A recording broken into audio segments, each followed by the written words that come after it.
Welcome to Saturday's Warrior, the channel where we talk all things BYU, obviously, Big 12. We do a lot on realignment. But today we are doing this year's first installment of a segment that we call Know Your Foe, where we bring in guests to help us take a closer look at each of BYU's opponents each week as we get ready to play them. And so today we have joining us Luke Martin, the voice of the SIU Salukis, with us. Thank you so much for joining me, Luke. Trevor, good to be with you, man. Like we were just talking about before we were recording, it's nice that finally get the game week. You know, you spend so much time, so much of our time has been out at training camp and you're covering practices. And to be honest, there's only so much you can do in a training camp. Now it's nice where you get an opportunity to focus on an opponent, dive deep into them, and kind of get to know more about how the season's going to start and where you're going to go. So I appreciate the time, man. Definitely excited to get out to Provo and see that BYU community next week at LaVell Edwards Stadium. Well, we're excited to have you guys, and I just got to say I'm really excited to have you on because I was planning these segments and I'm trying to get guests lined up, you know, to talk about each team each week. I was like, I don't know what I'm going to do for SIU. So the fact that not only did I find somebody and you're willing to come on, but you're not just some podcaster, you are a legitimate media member. And so this is really exciting for me to have you. And because, you know, you're an experienced guy, you're a professional. I want to start off here with hard-hitting questions, no softballs for you. What the people really want to know is, what is a Saluki and how did it become the mascot of SIU? Well, of course, it's a long history here being known as the Salukis, and the Salukis is obviously an Egyptian royalty dog. It's the fastest breed of a dog, so that's why a lot of what you see with us is whether hashtags on social media, hashtag run with us. It's always one of those things where speed, playing fast. It's kind of always been a mantra here at Southern to kind of play off the Saluki dog name. Well, one of the things that's actually really kind of cool is when the Salukis enter Saluki Stadium now. There was a Saluki dog way back in the day, King Tut. There's actually called King Tut's tomb that the Salukis will touch on their way to the stadium. And that was one of the honorary dogs, one of the first dogs that passed away here at SIU tragically way back when. And it's just one of those things where as the team makes their way out of the locker room, kind of making their way in the Saluki Stadium, kind of a cool little resemblance that they kind of touch on their way in, and then they go to the team tunnel and take the field at Saluki Stadium. So there's a lot of pride in this area for the Saluki name because it is unique. It's very unique. Not a lot of people, not really anybody else has that nickname. So there's a lot of pride in this area. And in Southern Illinois, the area is really known as Little Egypt. So there's a lot of Egyptian towns and Egyptian names in this area. And that's kind of why the Saluki name was adopted way back when. Man, that is what makes college sports so much fun, is the history, the tradition, and all that makes each program unique. And that's one reason why I love doing these segments is learning things like that. So really cool. I did a little bit of research and I found that the modern day Husky may have come from other breeds that may have been partially bred and mixed with Salukis. And if that's the case, does that just create, I don't know what that might do with Northern Illinois up there and if that has any impact on I don't know what your rivalry with them is like, but. Well, speaking that the last time we played, which was last year, and it was SIU who came out victorious, I think we know which of those breeds is better anyway. So that's obviously the Saluki breed. And Coach Hill, who's our head coach, Nick Hill, when he was a quarterback here, he was able to beat the Huskies then too when he was a player. So as long as Coach Hill's been here, his record against Northern Illinois has been pretty good. So I think that speaks for itself, Trevor. Okay, all right, great. And so who is SIU's primary rival? Yeah, it's one of those things for me. This is my second year here. The guy who I came in after, Mike Reese, he was the voice here for 44 years. So we've only had 2 radio voices here. But I've been a part of the Missouri Valley Conference for a while. This will be my 8th year in some way, shape, or form associated with the league, which the Missouri Valley Conference and the Missouri Valley Football Conference are technically 2 different entities, which kind of confuses people. Those are 2 different leagues. Teams that are in the Missouri Valley Football Conference, like North Dakota State, South Dakota, North Dakota, they're not part of our Olympic sports league and basketball league and the Missouri Valley Conference. But I think a big rival, no doubt, in football is Illinois State. Illinois State was within the Missouri Valley Football Conference, and they're also in the Missouri Valley Conference. That's a rivalry in basketball. It's always been very important to Southern Illinois. And for football, Coach Spack, ever since he got there, in the mid 2010s, he's obviously built a really good program. And last year was outside of COVID.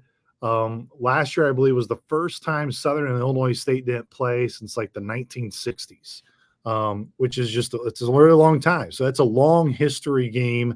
And I would say our fan base, that one within the league is the biggest rivalry. But in terms of we do have a rivalry trophy. It's called the War for the Wheel. It's not an extremely long historic rivalry in terms of when that trophy's been around. But Coach Tuke, who used to be here, he's now the head coach at SEMO, which is part of the OVC. Him and Coach Hill came together and you know what? It would just be great. These two schools are close. They're only separated by 45, 50 minutes. Typically, they always play. Let's put a trophy on the line. So it's a war for the wheel. It's kind of a wheel from an old ship that the teams play for. Southern was able to win it back last season. So that's a little bit of the history in terms of the rivalries, but there is one rivalry trophy that the Salukis play for consistently. But in terms of a longer history within the Missouri Valley, I would say arguably, no doubt, Illinois State right now would be that team. But you go back to kind of the history lesson before North Dakota State, South Dakota State, and those teams joined the league. When Coach Hill was a player, Northern Iowa was probably the biggest rival because it was either Northern Iowa or Southern Illinois who was kind of duking it out of who was going to win the Valley at that point in time. So it transforms throughout the year, but no doubt non-conference SEMO is their biggest rival. And I'd say within the league right now, Illinois State is a team, and everybody circles as that's a game that they look forward to here in Carbondale. Awesome. And as you're talking about this just got me thinking, because all summer long, at least, at the power level, the conversation is realignment, right? And people are excited, like you said, to get to actual football. But I'm curious at the FCS level, obviously, there is like a trickle down effect with realignment because you see schools move, for example, Missouri State, I think, is flirting with the idea or wants to move up to. They are going. Yeah. They are going. So it's official. Yeah.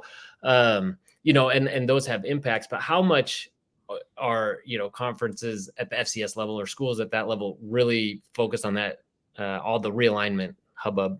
I think you have to be focused on it, Trevor, because look, college football's changing. We all know that. You see the power shifting to really join forces and see exactly what that championship and that level will look at. And I think what's really important, what you have to think about when you're a school like Southern Illinois, where we are at, North Dakota State, South Dakota State have just dominated really the FCS level over the last 15 years. North Dakota State, obviously, with their big run. Now, South Dakota State's won the last two national championships at our level. Those teams are the peak. But you have to understand that what's important about our level is I think whatever the second tier, however you want to phrase it is, I think that's what you really need to strive to be a part of. It looks like probably at some point there's going to be a new second tier of college football where the power leagues are probably going to break off and they will play for their own championship, which ultimately they kind of do already, which will leave schools like in leagues like the Mid-America. I'm a Ball State grad. So I'm very familiar, obviously, with the Mid-American Conference. I think there's going to be a lot of schools in leagues like that group of five that are like, where do we go? What's exactly the best place for us? That will be the interesting conversation piece that if you're a leader at a school like SIU, if you're really good, that upper tier of the FCS, which Southern likes to pride themselves in being, you better have your eyes to exactly how that trickle-down effect, as you described, Trevor, because at some point in time, as you mentioned, Missouri State, they're making the jump. They're going to Conference USA. They haven't been as successful as a football program at the FCS level, but they are kind of seeing where that shifting is going, and they want to try to at least make sure they have a spot in the FBS or whatever that tier looks like. Look, I don't have a crystal ball, and I can't tell you exactly what it will go and where it will go, but I do think it's very important for schools at our level that are very competitive in the FCS, that are competing for those top 10 spots and to try to compete for a national title, that wherever it goes, wherever college football eventually shifts, if the group of five eventually have their own version of a playoff that's separate from the college football playoff, which of course the power leagues will be a part of, I think it's important for the top tier FCS teams to try to be a part of that. Yeah, it's certainly I think everybody's, waiting to see how all this plays out. Like you said, none of us has a crystal ball, but there definitely does seem to be some writing on the wall with it. Okay, so back to SIU. A lot of people, especially BYU fans, probably aren't familiar with SIU really, but it's a solid program. Right now, you're 11th in the preseason poll, and you play in a very competitive conference because that's only good enough for fourth in the conference. Of course, you're there with the Dakota schools, both North and South, that are obviously everyone's familiar with the success that they've had at the FCS level over the years. So, tell us a little bit about kind of the expectations for SIU this year. Well, to really give you, I think to your fans and BYU fans, a good reference point, how the Missouri Valley Football Conference is referenced in the FCS is the SEC of the FCS. I mean, as you described, Southern is top 15 team in the preseason. One poll has them top 10, another, as you said, has them 11, yet fourth in the league. Last year, just for some perspective, Southern was fortunate enough to get to the postseason, technically finished tied for seventh in the Missouri Valley Football Conference final standings. It shows you how deep the league is. The league is extremely deep, I should say. There's so much talent. And even the teams that are down towards the bottom that maybe don't stack up a lot of wins, you see a lot of times in non-conference FCS action, you'll see teams like Indiana State or Murray State or Missouri State where they'll go out and they'll beat some of the upper tier teams from what would be considered the lower level of FCS teams that can win those leagues but get into the postseason. You can tell there's a huge difference, that there's a huge drop off from the Missouri Valley Football Conference, the Big Sky, which I'm sure many BYU fans are familiar with, just with where they're located. But for Southern specifically, I mean, this is a program that has built a lot of success over the last couple of years. You know, Coach Hill, since 2019, after a couple tough years for him, where he was the youngest coach, I believe, in Division I at the time when he was hired back in 2016, to now have this opportunity to have those first couple of years, which were struggles, to now really see it kind of reap the benefits. Southern's been to the playoffs 3 times since 2019. They've won a game every time they've been in the postseason since 2019. When you look in the Missouri Valley Football Conference, if you add up all the playoff wins, only North Dakota State and South Dakota State have more playoff wins than Southern within the Valley, which that speaks really high volumes of, one, how good North Dakota State and South Dakota State have been, but also where Southern has been competitive. Now it's just a question of this year, Trevor, they've been able to beat North Dakota State, South Dakota, North Dakota. They don't see North Dakota this year in the regular season, but can they do that within a season? They've been able to show that sporadically that they can go on the road and beat South Dakota State when they're a top 5 team. They've beaten North Dakota State here when they were the number 1 team in the country in the spring season, but it's not all been in that same season. They really want to be able to show consistently that we can beat the best of the best within the same season and close out. If you look at Southern's schedule last year, all of their losses were to playoff teams. They didn't lose to a team that did not make the postseason. And some of those games were really close. South Dakota State here, who won the national title, it was a 1-possession game. South Dakota, Southern thought they had a touchdown late to tie the game, but it was overruled, and they got stopped inside the 3-yard line and lost that game by 1 possession. Those 2 games flip. Southern's probably a national seed, and who knows how far the season goes. And for them, their season ended on a blocked field goal at Idaho. They had a chance to kick a field goal that would have won the game to extend their season, the postseason. They had a protection breakdown up front. The kick got blocked. Game went into overtime, and Idaho was able to ultimately win it in overtime. So I think for Southern, there's a lot of frustration of, man, we saw what we could have been a year ago. There were opportunities there. You had South Dakota State at home. You had South Dakota at home. Some opportunities to pull off some really big wins and came up short. They beat everybody that they should really beat. They beat an FBS team for the 2nd straight year in Northern Illinois, as we talked about a little bit earlier, Northwestern the year prior to that. So this is a team that's very confident. They're going to really look forward to the challenge at BYU the first game of the year, because Southern has shown that they have had success under Coach Hill in these FBS games. This will be his 9th FBS game as a head coach. And if you look at the previous 8, Trevor, 7 of the 8, Southern has either been tied or had a lead at halftime. This is not a typical FCS team that kind of goes into these FBS environments and the doors are blown off right from the go. Southern takes a lot of pride in these games. They look forward to the opportunities in these games, and they're really going to be eager to see where they stack up, because that's ultimately where they want to be. Because if you're going to want to beat North Dakota State, if you want to beat South Dakota State, 2 teams that are also playing the Big 12 here in the first week of the season, with NDSU seeing Coach Prime in Colorado and South Dakota State seeing Oklahoma State first week.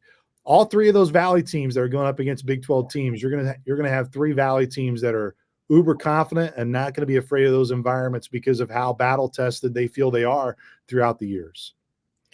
Yeah, it's rough because as a fan of college football, normally I would be rooting for all those FCS upsets. But the way the whole conference war is right now, you really got to see your conference members do well. And so in BYU's best interest, like to see the Big 12 do well. But yeah, you got to love seeing these top FCS programs come in and compete. And I didn't mention, I'm also in some ways a Midwest guy. I grew up in Michigan, not far from Ann Arbor, and we all remember App State going into upset Michigan, which was a loaded team, guys coming back that came back for one more year, and just what an upset that was. And so I think fans of college football love seeing those moments. So it's interesting to hear that talk about the mindset of the team, that they're ready for the challenge, and that this is something that they're ready for and prepping for. So tell us a little bit about, let's start on the offensive side of the team. Like, who are the key players? What kind of scheme do they run? And really, where, if anywhere, do you feel like SIU is going to be able to potentially find an advantage going up against BYU? Well, a little bit of perspective too. Southern loses their all-time record holder in basically every passing quarterback statistic in Nick Baker. Nick Baker has graduated. So Nick Baker is gone. Those are big shoes to fill. And Nick broke every record that his head coach held, which was kind of really cool to see. But Nick was also 5'9", and that may be a little bit generous. He was probably more 5'8". What he was able to do with his stature is what makes those records really remarkable, Trevor. I bring that up because whoever it will be, Southern and BYU are very similar in terms of having a quarterback competition that is extremely close, and neither team has decided who that guy is going to be yet. So DJ Williams, who's a transfer from Murray State, who's had experience within the Missouri Valley Football Conference with Murray, joined the league full-time last year on the football side. And then you have Hunter Simmons, who's been behind Nick Baker. Both of those guys are 6'3". I don't think it's necessarily so important to bring up height because Nick was so good being at 5'9", but this will be the tallest quarterback that Coach Hill has had to work with since his second year was Sam Straub, and Sam Straub was 6'3" too, and Straub was able to put up some really good numbers in terms of a quarterback. So Southern has more of a prototypical quarterback in terms of the size, strength of what you would need. Hunter hasn't had the playing experience like DJ, but Hunter's been around. So he knows the program. He knows the scheme. He knows what's expected. Coach Hill in the past has kind of been known as the play caller. Towards the end of the year, he really shifted those duties more towards his OC, Blake Rowland. And right now, I believe they had some more momentum towards that late, but Coach Hill's very involved with the offensive side of the football. As I alluded to, he was our quarterback back in the mid-2000s, late 2000s for Coach Jerry Kill, which was one of the most successful eras, the most successful era for Saluki football. So whoever the quarterback is, they feel really confident about the offensive line. The offensive line, Southern has 12 six-year guys going in their 6th year of college football. Half of them are within the offensive line room. Noah Finsky missed all of last year. He was a transfer from Colorado, originally went to Iowa. A huge, massive body. He's going to look the part. He's going to be the starting left tackle. He's going to be part of a very experienced offensive line. I think out of the guys who are coming back, there's over 120 starts combined up front with that offensive line. It's a very experienced group. But last year, really the difference was there weren't a lot of playmakers for Southern offensively. Roe Elliott, who was a tremendous running back, when he was in, Southern could run the ball. When Deontay Cox was not hurt, Southern had a target to go to offensively. But both those guys missed a lot of time last year. And if you dive into Southern's numbers, you'll see why those numbers aren't where they historically have been under Coach Hill. Typically, Southern's offense is a team that can score in the 30s on average. Last year, that was down in the lower 20s. They just couldn't do it consistently, Trevor. So when you looked at this year, they hit the transfer portal hard. All the guys, I think out of the 4 newcomers they bring in with the wide receiver spot, all 4 had 20 or more receptions at their previous school within their year. They really like Keontae Lewis. He transfers in from Wisconsin. He didn't play at all last year, but he was one of the best receivers that Wisconsin had the year prior to that, before Coach Fickle took over there. Nahshon Hezekiah, he's a transfer from Howard, a really big body. They like to see what Hezzy, as they call him, can really do this year. Vincent Davis is one of the returning receivers from last year, who I think will have a major impact as well to continue in that leadership role. They really like Tay Marrero, who's a transfer from Charleston, down there in the South Carolina area. And then the running back room, Sean Lester is going to get probably more of the carries this year. Sean's been in the program. He's a guy that knows kind of what's expected. Again, trying to learn from a guy like Roe Elliott. But then you have transfers like Latrell Harston from Ohio State, who was a walk-on there. You have Eddie Robinson, who transferred in from Duquesne. So there are guys there that where you look at that room and you go, can there be some more consistent in the running game behind a more experienced offensive line? Then you look at tight end. Aiden Quinn was one of the top tight ends in the country last year. He comes back. Ryan Schwindeman, was a younger guy last year, got a lot of reps, and kind of learning how to go offensively will be a key target for them. So those are areas, and the tight ends in those FBS games have been crucial. When you look when Southern's had success, a lot of it is because tight ends are able to sneak through, find some holes in that defense, and really make some big plays. I think Southern's going to expect that from those guys. So kind of when you look at that offense, it was a group last year that was disappointing. They were not consistent enough. Kind of mixed in from the special team standpoint, which you may get to a little bit later, Trevor. But when you look at, I look at PFF, Pro Football Focus. They obviously come out with grades. How they grade is not really how teams grade, because they don't really know exactly what the team's scheme is. So they grade it a little bit differently. But Southern's offense graded out at almost a 95% clip last year, which is obviously really good, one of the highest in the country. Their offense was in the 70s. There's about a 19 percentage point gap. South Dakota State, North Dakota State, who are obviously the upper tier of our league, I think their gap was about a 3-4% difference. So that's where Southern's got to get to. It's not so much that the offense has got to get into the 90 percentile like the defense would be great. It's just, can there not be that big of a gap? Can they play more complementary football? That's really where the offense this year, those are some of the names that BYU fans should know. But I also think can the offense make those strides? So the offense is going to have a big chip on their shoulders starting the first week of the season. Okay. So, I mean, it's impressive to hear about, especially the O-line there with the big guys you have. I mean, if these are guys that for whatever reason transferred out of, these bigger programs, but they were good enough and big enough, had the size and to be recruited by these programs and be there. So do you feel like this is a bigger O-line than you typically see at an FCS level?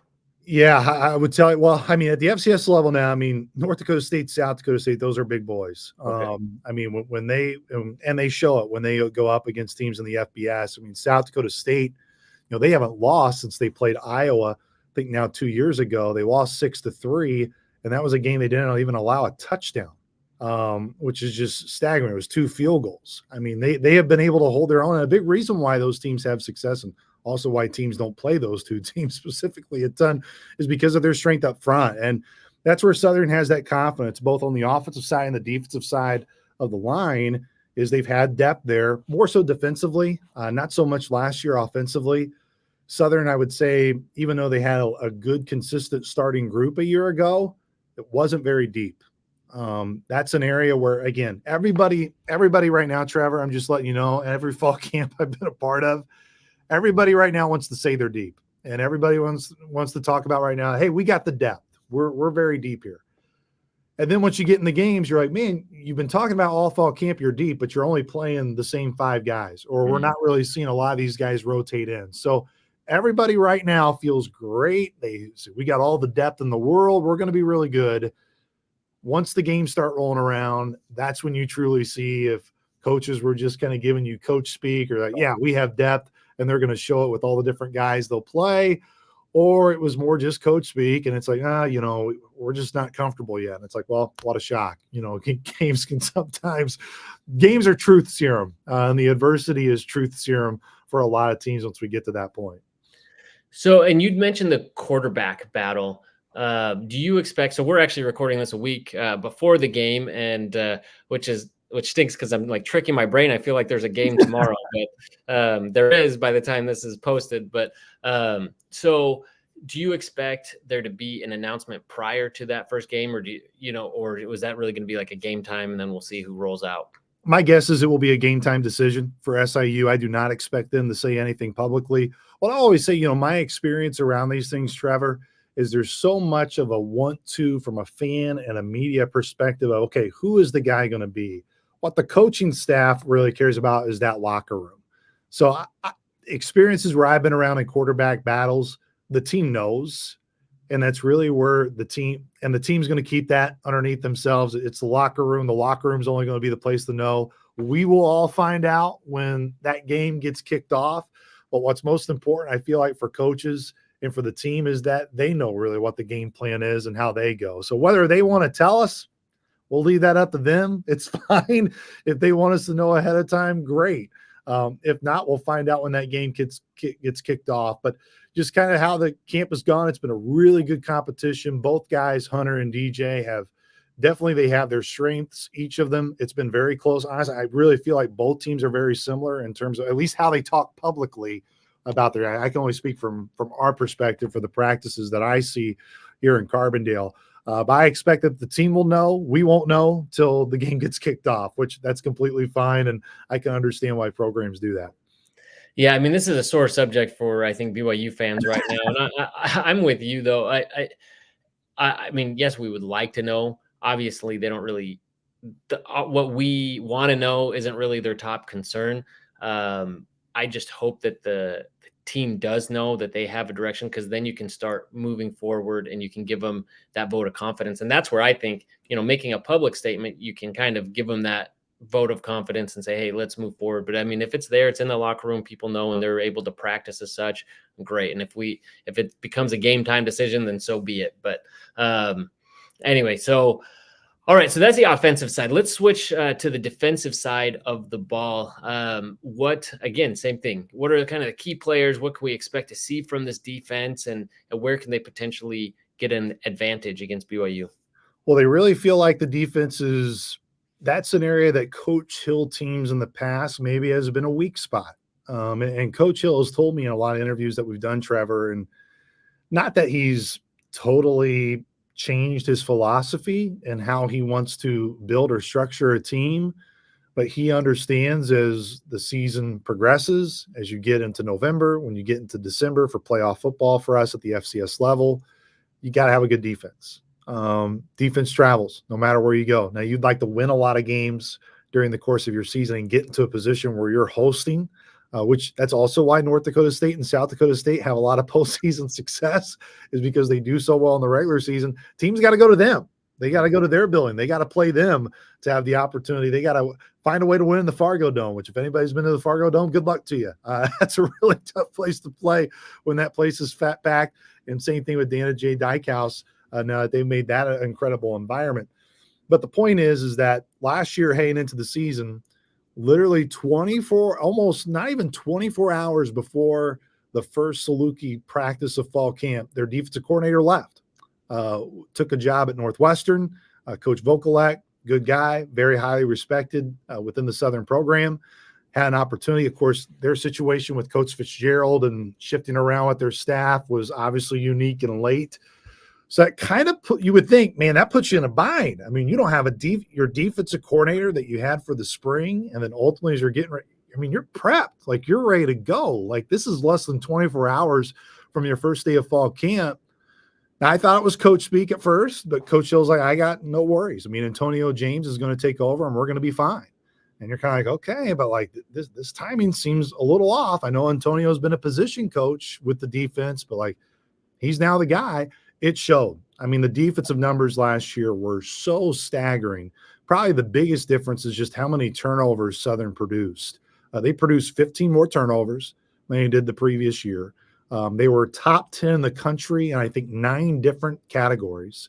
They only allowed 94 yards rushing a game. They were one of the top teams in terms of stopping the run. And a lot of that had to do with not just the defensive line, but their linebacking core. And they returned one of their best linebackers from last year, Branson Combs. He transferred out. He was one of the few guys that left to go to the FBS. He's now at Wake Forest. Branson did have one more year left, but Branson got his degree from Southern. And I know SIU fans are really happy for him that he's got that opportunity at Wake Forest. But now it really opens up the door for Colin Bohannon. That's going to be a name that you're going to hear time and time again. Out of all the position groups that seem to have the biggest depth is going to be at linebacker. Coach James does like to rotate a lot of different guys in, but he also really likes to rely on the back end of his defense.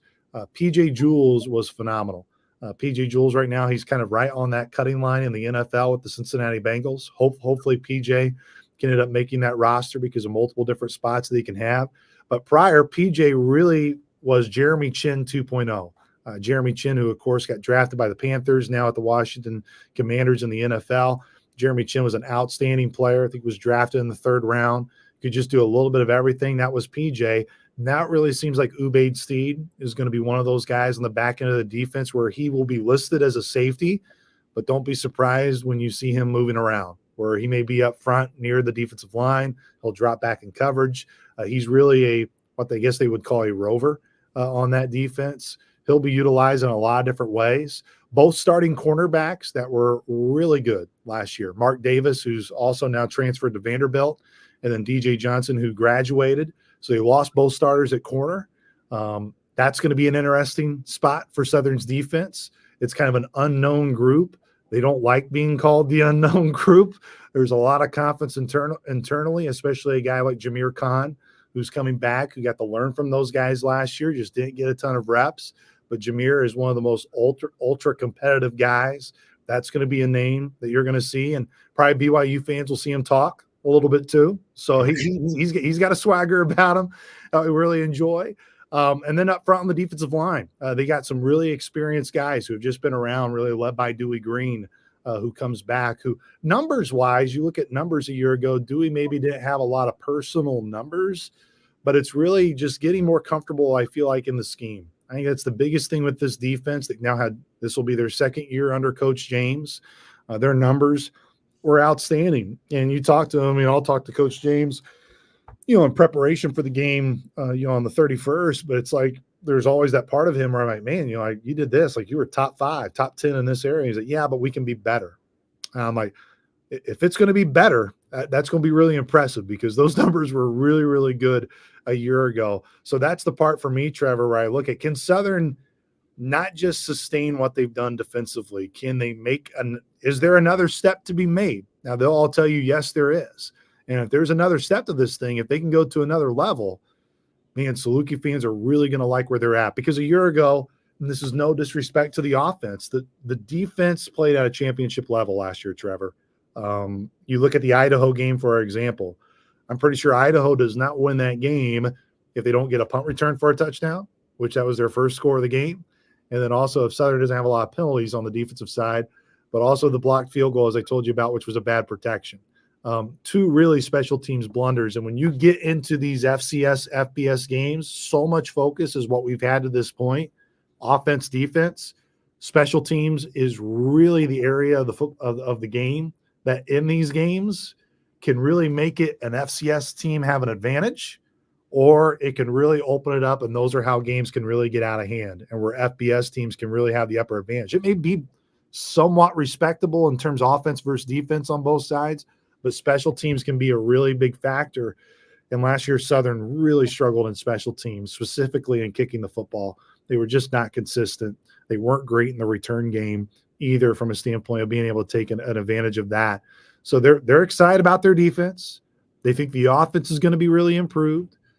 They do like what they have from a special teams perspective, but they really got to prove it, on that side of the game, Trevor, because like I said, that was an area last year that just reared its ugly head at some really key times. And in those games, and especially when you start out the season in a game where you just have the roster size differences, where you have, of course, more scholarship players, where BYU, with all of their attributes that they have and program standards, you kind of see in those games where maybe an FCS team gets a little bit tired quicker as those games progress. Southern feels like, again, they have that depth where they can really compete for 4 quarters. Those truly show in those FBS versus FCS games. Yeah, absolutely. So BYU has had a couple seasons in recent history where they've struggled against FCS opponents in game one.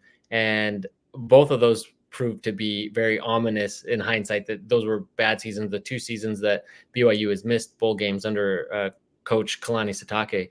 So a lot of fans, I think, are going to be watching this game very closely, maybe more than you would think fans normally in a FCS type matchup to open the season.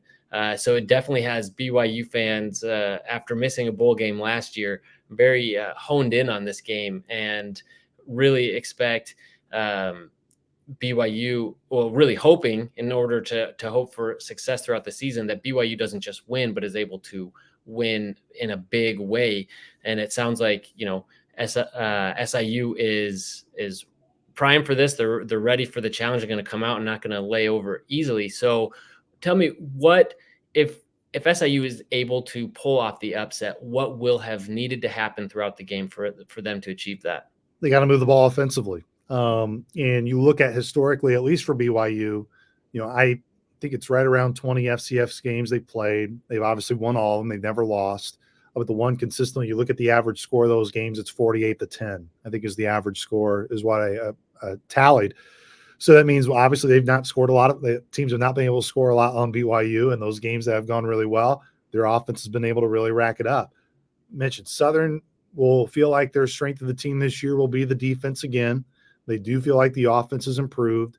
But to really kind of, not to skate around that, Trevor, but to me, they just cannot, if you're going to win these games, it's just the way it is. It's not being, unfair to Southern when you say it in this way.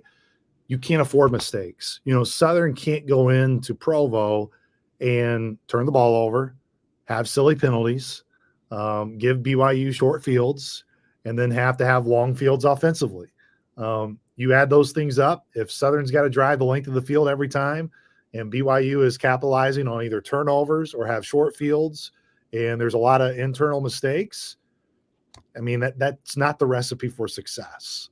It's not a recipe for success for any team, for that matter, but especially when you're an FCS team going to FBS. The one factor that I think will be interesting that is different, and Coach Hill has told his team this, you look at a lot of the wins that Southern has had, or a lot of the teams that Southern plays, it's not necessarily the raucous environment that they're going to expect on the 31st. There's only been 2 games in program history, Trevor, where Southern has seen a crowd of over 60,000. Both of those games were in the state of Illinois, both at Illinois. Those are way back. I think the last time would have been like 1992. So it's been a while since they played in front of 60,000 plus, if there will be 60,000 plus, which I would expect on a Saturday night in Provo. I think the smallest crowd last year was just a little above 59, which was the Sam Houston game.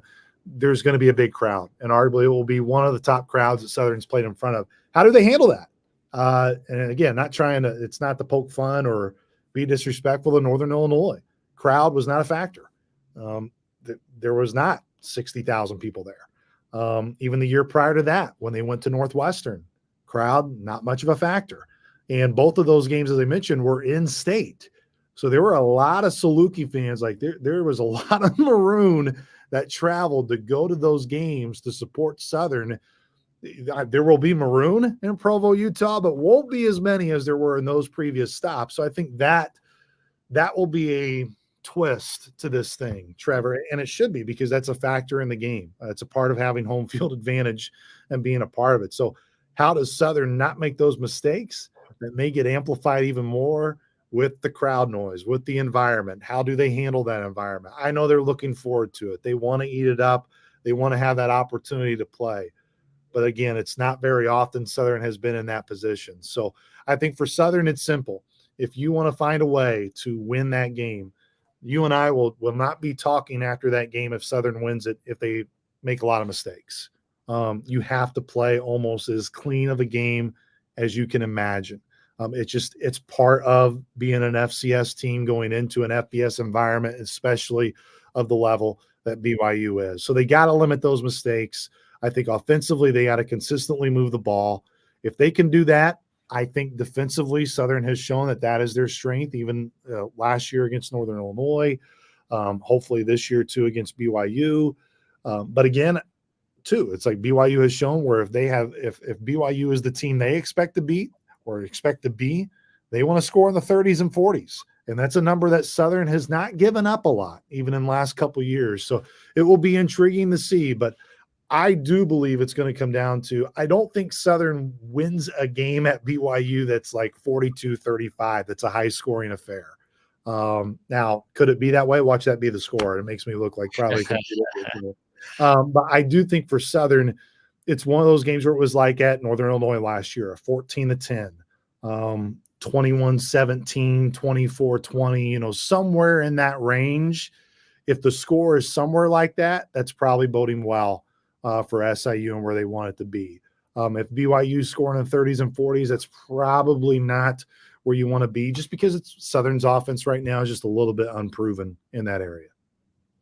Yeah. I just want to correct something I had said earlier. Sam Houston, as I was thinking about it, they were technically FBS last year. It was their first year up, but nonetheless, it proved to be rather ominous. But okay, well, it sounds like we've got quite a game ahead of us for the game opener. I know we're both really excited to be back at it. I hope you enjoy your time in Provo. If anybody who's still there out that way and has recommendations for Luke and his team to go eat while they're out there, let us know those in the comments, and also let us know what you would like or what you expect to see from BYU in game one and how you expect that to play out. And please be sure to like this video, subscribe to the channel, but then also, Luke, can you tell everybody where they can find all your content, where they can follow you? Yeah, absolutely. I'm very, very popular on Twitter in terms of active, I should say, not popular, very active on Twitter. I mean, you can come up with that. I don't think I'm not as popular as Trevor, but you can do @_Luke P. Martin. That's my Twitter X handle. I guess Twitter X. I still call it Twitter consistently. Sorry, Elon. But @Luke P. Martin. All of our content too that I send out through some of our social channels within here. At SIU, @SIU_football. You can see a lot of our position previews and stuff we've done through fall camp that can get you a little bit more acclimated with our team. But no, that's kind of how BYU fans can get connected. I'm really looking forward to it, Trevor. It's going to be a lot of fun next week. And who knows? It could be a really competitive game come down.